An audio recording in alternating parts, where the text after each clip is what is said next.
Hey guys, কেমন আছেন? আশা করি আপনারা ভালো আছেন। চলুন একটু পিছনে ফিরে যাই।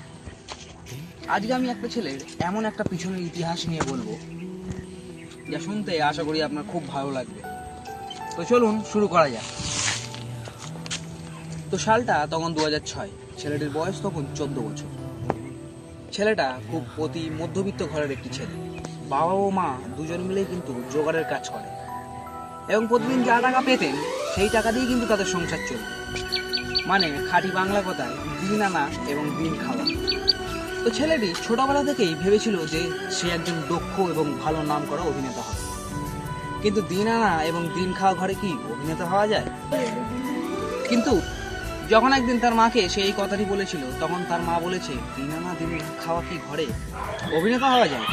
তখন তার মা এই কথাটি শুনে বলেছিল, পড়াশোনা করে বড় হও, কিন্তু সৌন্দর্য প্রকাশের মাধ্যমে না।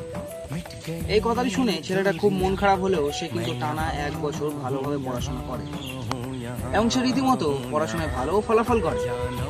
কিন্তু ছেলেটি ভালো পড়াশোনা করেও ভালো ফলাফল করেও কিন্তু তার মা তাকে অভিনয়ে প্রশিক্ষণে কিন্তু তাকে যুক্ত করতে চায়নি, কিন্তু একটি অনুমতি দিয়েছিলেন, বলেছিলেন যে তোমাকে কিন্তু নাটকের দলে আমি কিন্তু অভিনয় করতে দেব।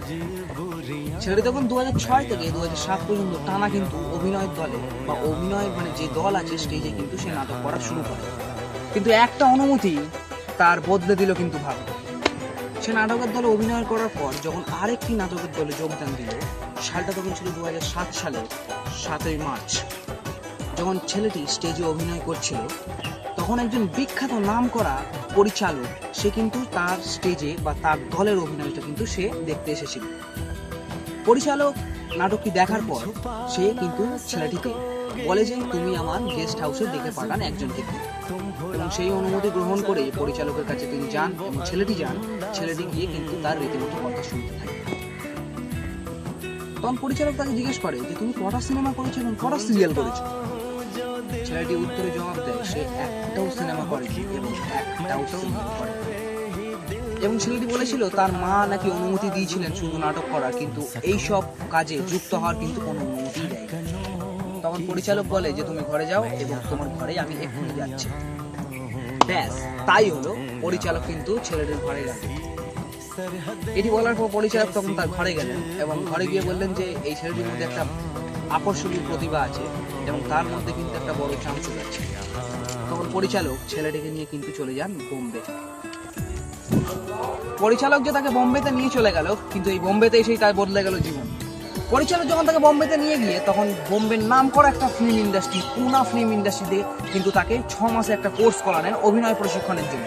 এবং ছেলেটি টানা অভিনয় প্রশিক্ষণ করার পর এবং সেখান থেকে প্রশিক্ষণ নেওয়ার পর 2008 থেকে 2020 পর্যন্ত কিন্তু টানা প্রশিক্ষণ নেওয়ার পর সে কিন্তু পরপর সিনেমা এবং সিরিয়াল করতে থাকে। তার সিনেমা এবং সিরিয়াল কিন্তু বক্স অফিসে ব্লকবাস্টার কিন্তু দর্শকদের উপহার দিতে থাকে।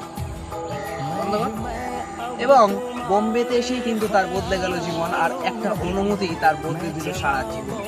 এই কথাটা থেকে আমাদের একটাই কথা মনে পড়ে, যখন তার মাকে বলেছিল যে আমাকে পড়াশোনায় ধ্যান দাও, সৌন্দর্যের নয়। কিন্তু ছেলেটির মা বাবা বলছে যে তুমি পড়াশোনায় ভবিষ্যৎ নয়, সৌন্দর্যও একটা প্রতিবাদী নয়। এবং এই দেখেই কিন্তু ছেলেরা বদলে গেল জীবন। তো এখানেই শেষ করলাম, সমাপ্তি করলাম। আবারও দেখা হচ্ছে আপনাদের সঙ্গে পরের ভিডিওতে। একটা লাইক করবেন ভালো লাগলে এবং শেয়ার করবেন এবং একটা সাবস্ক্রাইব করতে কিন্তু ভুলবেন না। আশা করি আপনাদের এই ভিডিওটা খুব ভালো লেগেছে।